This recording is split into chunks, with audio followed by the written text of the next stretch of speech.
Hello and good morning students. Welcome to my YouTube channel Biology by Mukesh sir. आज की इस video में हम पढ़ाने वाले हैं आपको इंटरमीडिएट बायोलॉजी के एक बहुत ही important chapter molecular basis of inheritance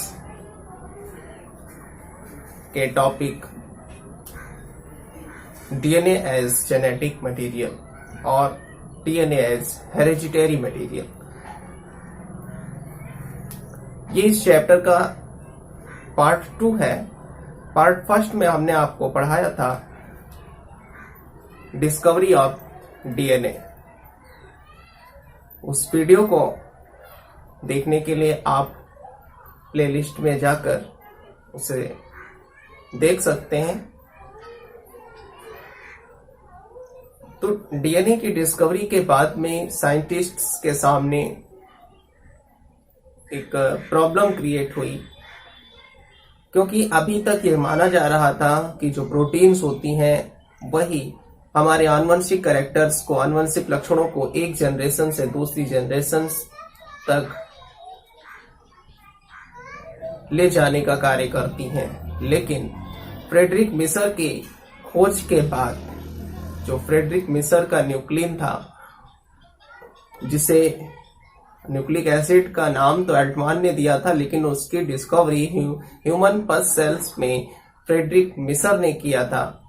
तो उनके न्यूक्लिन की खोज हो जाने के बाद में साइंटिस्ट्स के सामने ये कंफ्यूजन क्रिएट हो गया था कि प्रोटीन्स हेरिडिटरी मटेरियल होती है या डीएनए आनुवंशिक पदार्थ होता है।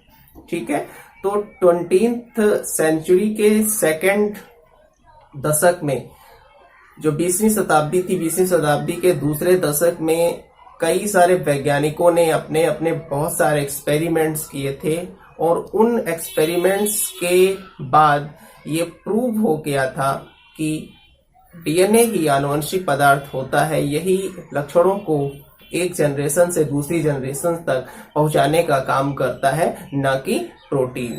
तो वो समय था 1925 से 1952, यानी कि 25 वर्ष का ये एक बहुत ही महत्वपूर्ण टाइम था, टाइम ड्यूरेशन थी, जिसमें वैज्ञानिकों ने ये प्रूव कर लिया था कि प्रोटीन आनुवंशिक पदार्थ न होकर डीएनए ही आनुवंशिक पदार्थ होता है। तो इस संदर्भ में कुछ महत्वपूर्ण एक्सपेरिमेंट्स थे जो अलग अलग समय पर डिफरेंट साइंटिस्ट, बायोलॉजिस्ट के द्वारा किए गए थे, जिनमें से सबसे पहला है 1928 का ट्रांसफॉर्मेशन एक्सपेरिमेंट, जिसे फ्रेडरिक ग्रिफिथ ने किया था। ठीक है, 1928 में जो ग्रिफिथ के द्वारा फ्रेडरिक ग्रिफिथ ने एक एक्सपेरिमेंट किया था कुछ ऐसे बैक्टीरिया पर जो न्यूमोनिया काज करते हैं, न्यूमोकोकाई हम उन्हें जानते हैं। उन बैक्टीरिया को इंजेक्ट किया गया था माइस पर, चूहों पर उनका एक्सपेरिमेंट किया था। आइए देखते हैं, समझते हैं कि क्या फ्रेडरिक ग्रिफिथ का एक्सपेरिमेंट था, उसके क्या ऑब्जर्वेशन थे और उन्होंने अपने एक्सपेरिमेंट्स के बाद क्या रिजल्ट दिए। ठीक है, तो सबसे पहला एक्सपेरिमेंट नंबर 1,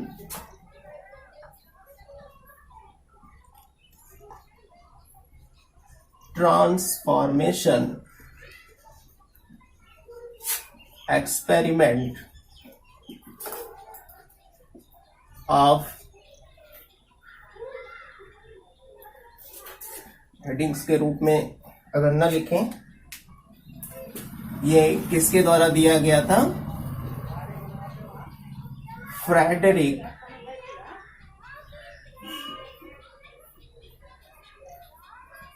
ग्रिफिथ इन 1928। ठीक है, तो ये एक महत्वपूर्ण पॉइंट है जो ट्रांसफॉर्मेशन एक्सपेरिमेंट है वो किसके द्वारा दिया गया था, तो हम इसे याद रखेंगे। फ्रेडरिक ग्रिफिथ एक साइंटिस्ट थे जिन्होंने 1928 में रूपांतरण प्रयोग किया था और उसके पश्चात एक कह सकते हैं कि एक श्रृंखला स्टार्ट हो गई थी, एक चेन स्टार्ट हो गई थी एक निश्चित डायरेक्शन में डीएनए एज जेनेटिक मटेरियल इसको प्रूव करने के क्रम में। ठीक है, तो अब इन्होंने जो मटेरियल्स लिए थे अपने एक्सपेरिमेंट को प्रूव करने के लिए, उसमें था निमोनिया काज करने का एक बैक्टीरियम जिसे न्यूमोकोकाई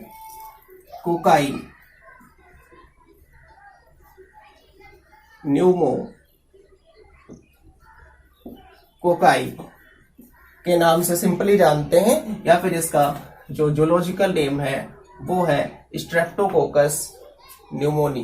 क्लियर है? Streptococcus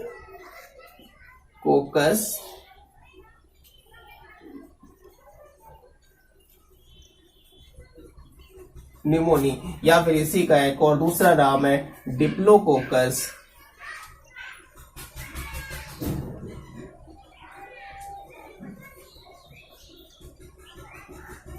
pneumoniae. ये क्या काज करता है?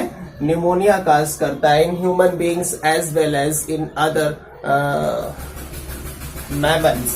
क्लियर है?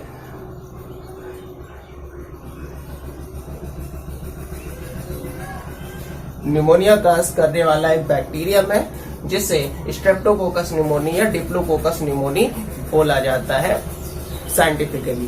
क्लियर हुआ?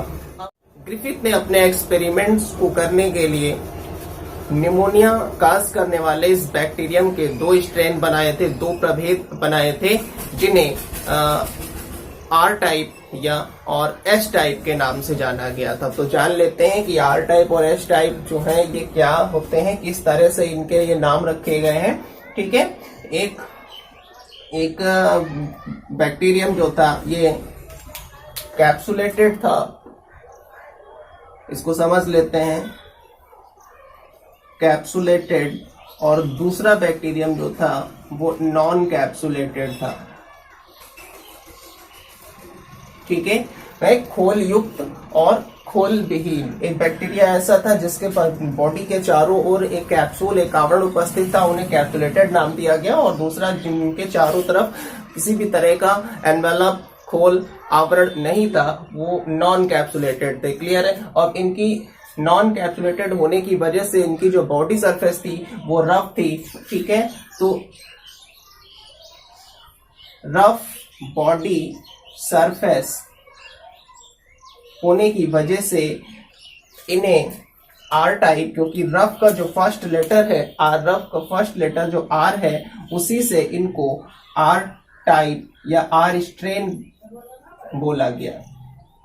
ठीक है, अब चूंकि ये बैक्टीरियम ऐसे थे जो नॉन कैप्सुलेटेड थे, इसलिए ये किसी भी ऑर्गेनिज्म पर इन्फेक्शन के लिए इतने डेंजरस नहीं थे।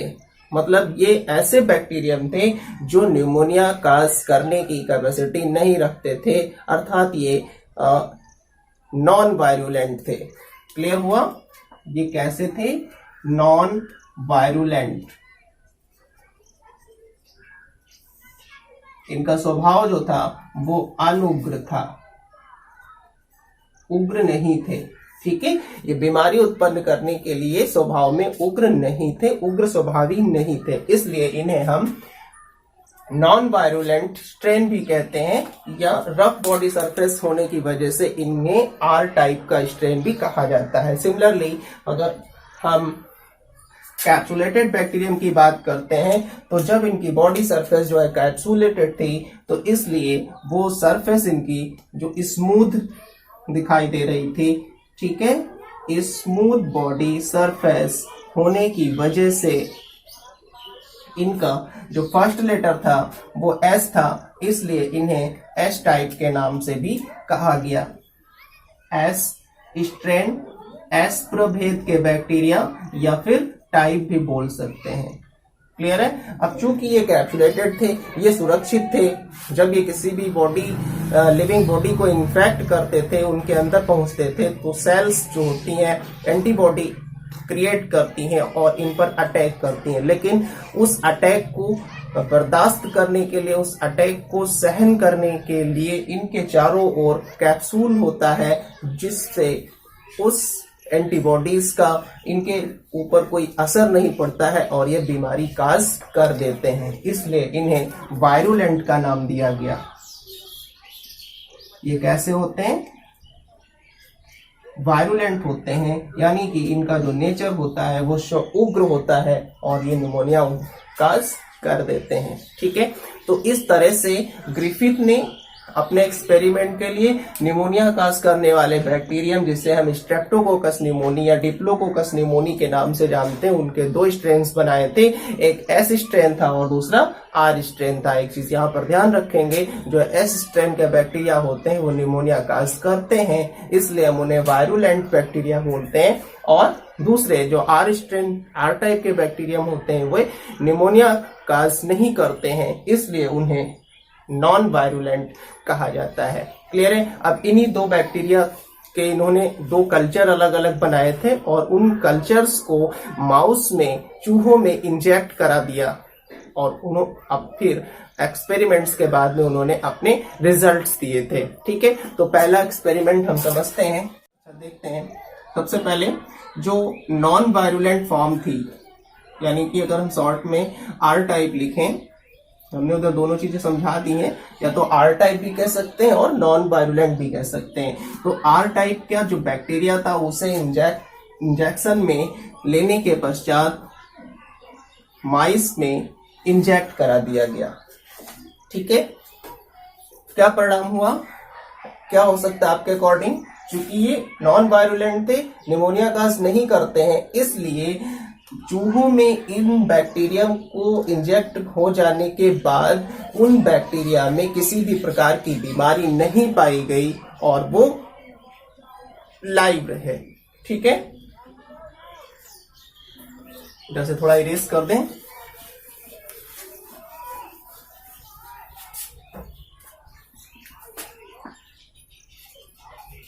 इंजेक्ट इन माइस, और जो चूहे थे वो जीवित रहे।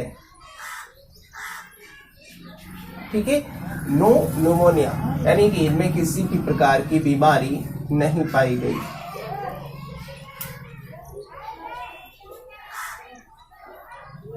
ठीक है, अब इन्होंने अपने दूसरे एक्सपेरिमेंट में जो एस टाइप का बैक्टीरियल स्ट्रेन था, एस स्ट्रेन लिया था और उसको फिर से इंजेक्ट इन माइस, चूहों में उसे प्रवेश किया।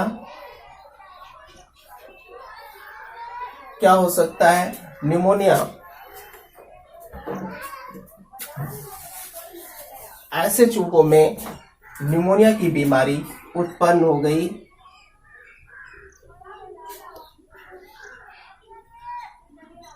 माइस डेड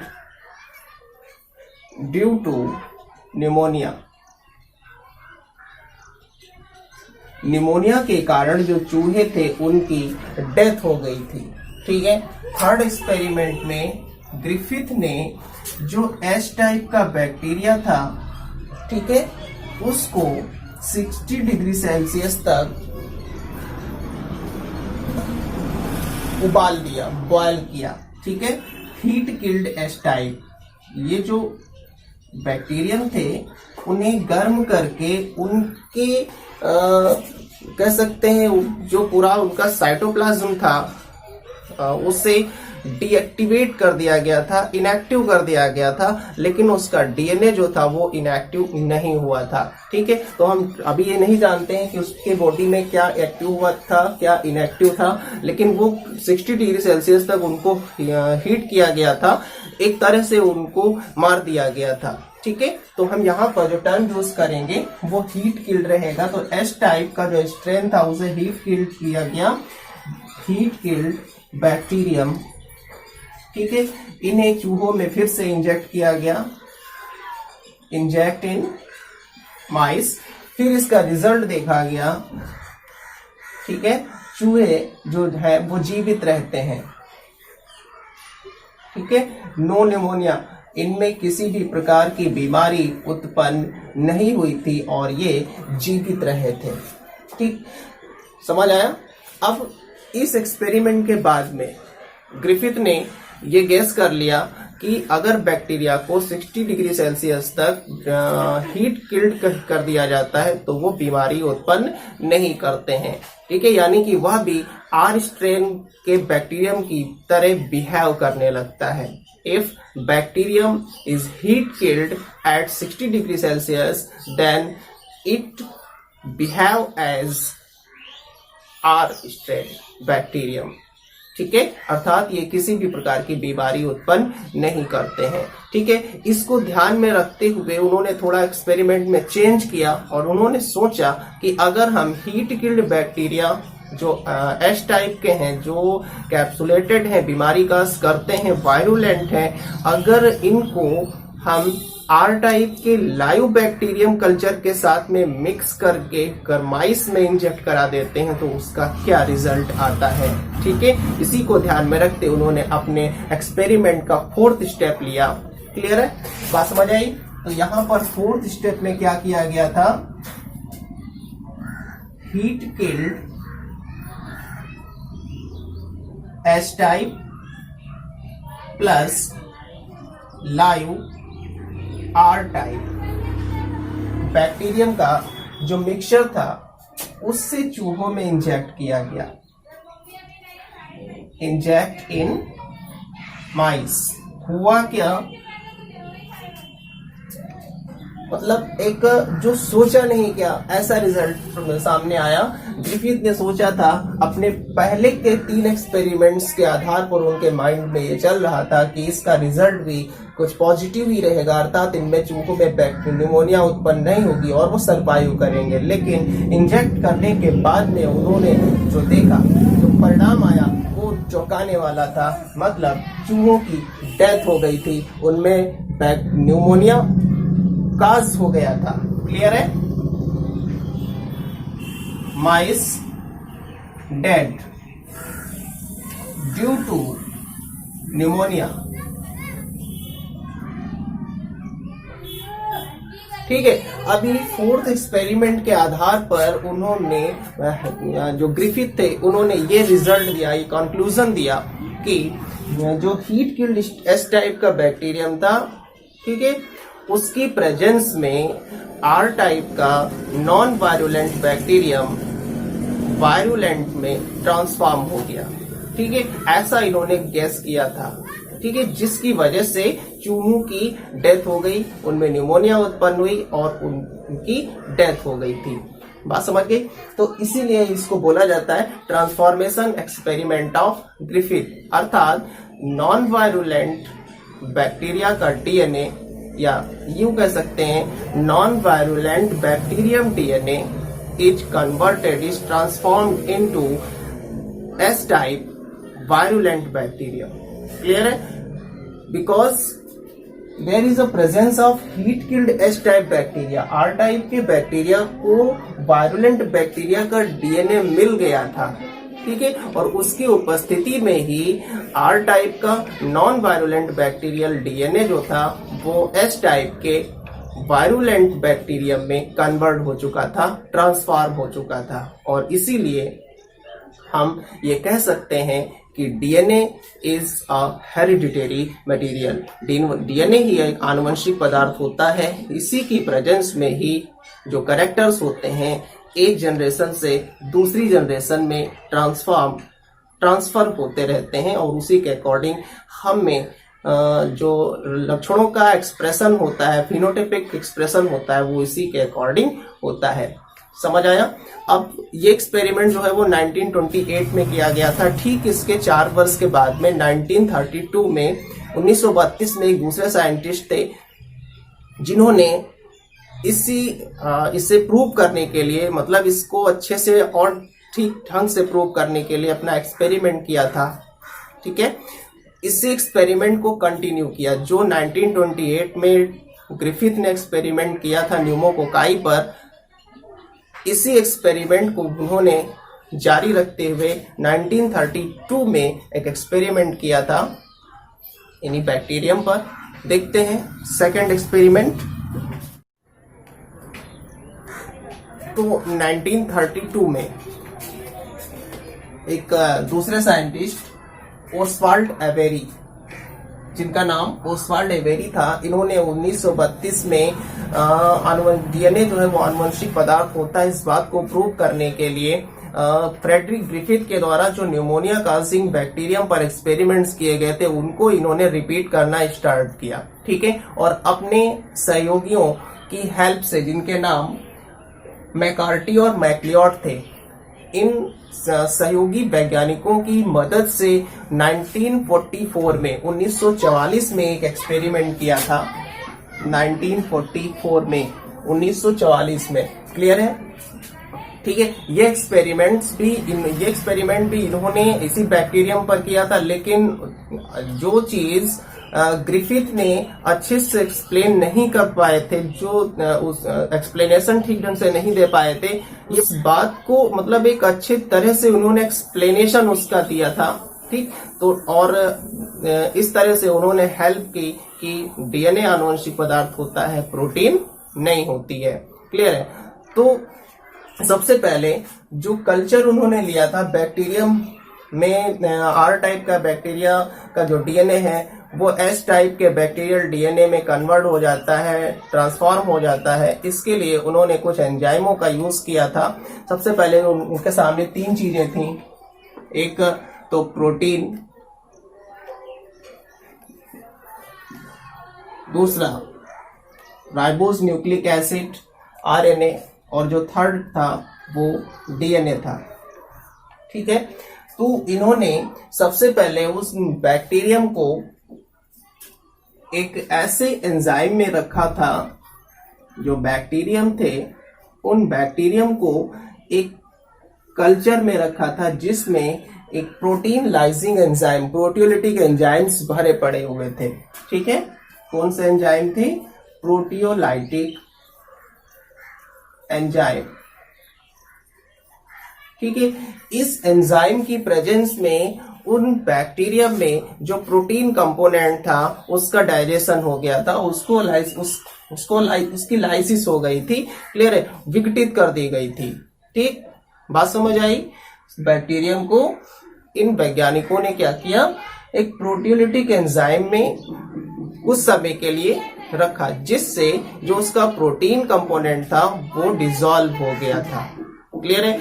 अब इन बैक्टीरियम को उन्होंने फिर से माइस में इंजेक्ट कर दिया।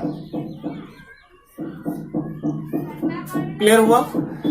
प्रोटीन, ये तो बात प्रूव हो गई थी कि जो प्रोटीन है वो बैक्टीरियम में अब नहीं है, क्योंकि उसका डाइजेशन हो चुका है in presence of proteolytic enzymes. Clear है? फिर भी इन चूहों में वही बीमारी यानी कि न्यूमोनिया जो उत्पन्न हो गई थी, ये न्यूमोनिया बीमारी से पीड़ित हो चुके थे।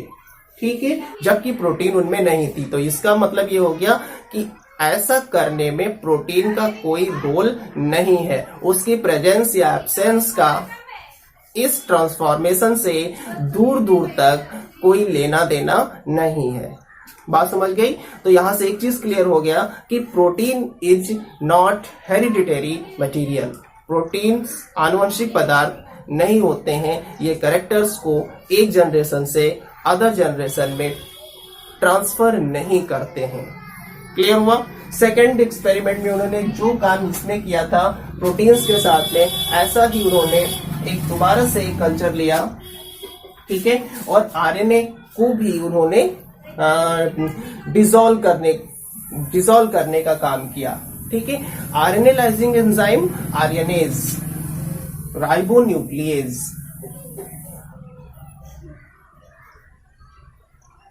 ठीक है, इसके साथ में बैक्टीरियम को कुछ समय के लिए रखा। जब सारे आरएनए उनके जो है वो डिनेचर्ड हो गए, उसके बाद में उन्होंने वही काम किया और पाया कि जो बैक्टीरियल जो आर टाइप का बैक्टीरियम है उसका डीएनए एस टाइप के बैक्टीरियम में ट्रांसफॉर्म हो रहा है, अर्थात आरएनए का भी इस प्रोसेस में कोई योगदान नहीं है, उसका कोई रोल इसमें नहीं है।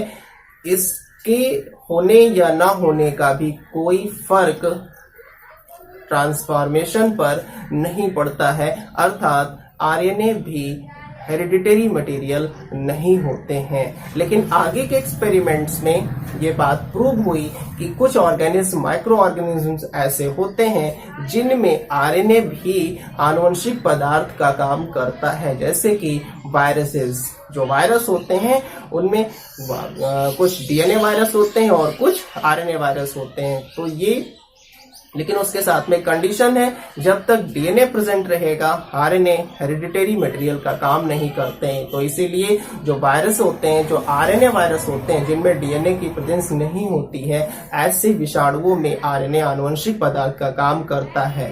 क्लियर है? लेकिन फिलहाल जिनमें डीएनए रहता है उनमें आनुवंशिक पदार्थ का काम केवल डीएनए करता है, आरएनए नहीं करता है। तो अभी तो हम ये नहीं कह सकते कि डीएनए करता है, अभी हम एक्सपेरिमेंट्स की प्रोसेस में है। थर्ड,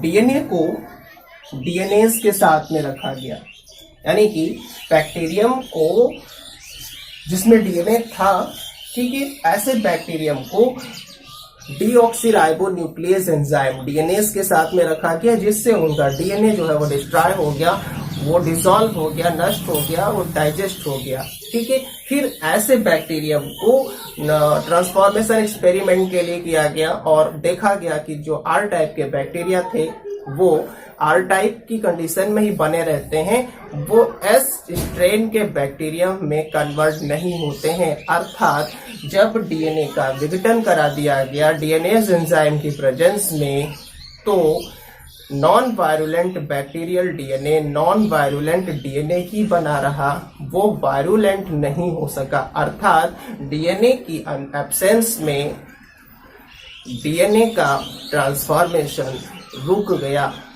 ठीक है, तो इस तरह से ओसवाल्ड एवेरी, मैकार्टी और मैक्लियोड के एक्सपेरिमेंट के बाद ये प्रूव हो गया था कि DNA is a hereditary material. आनुवंशिक पदार्थ जो है वो डीएनए होता है, न कि प्रोटीन्स या फिर आरएनए। तो इस तरह से जो फ्रेडरिक ग्रिफिथ ने अपना एक्सपेरिमेंट किया था, उनके एक्सपेरिमेंट को कंटिन्यू करते हुए 1944 में ओसवाल्ड एवेरी, मैकार्टी और मैक्लियोड ने ये अच्छे तरह से उसको एक्सप्लेन कर दिया कि डीएनए आनुवंशिक पदार्थ कैसे होता है। तो इस प्रकार से डीएनए ही आनुवंशिक पदार्थ होता है के संदर्भ में हमने दो महत्वपूर्ण एक्सपेरिमेंट्स को जाना, समझा। तो आई होप आज की वीडियो आपको पसंद आई होगी। अगर आप वीडियो आपको पसंद आई है तो उसे लाइक करना कतई नहीं भूलें और ज़्यादा से ज़्यादा लोगों में शेयर करें, ताकि हमें इंस्पिरेशन मिलता रहे और हम आपके लिए बेहतर वीडियोस बना सकें। ठीक है, thank you for watching, take care, all the best.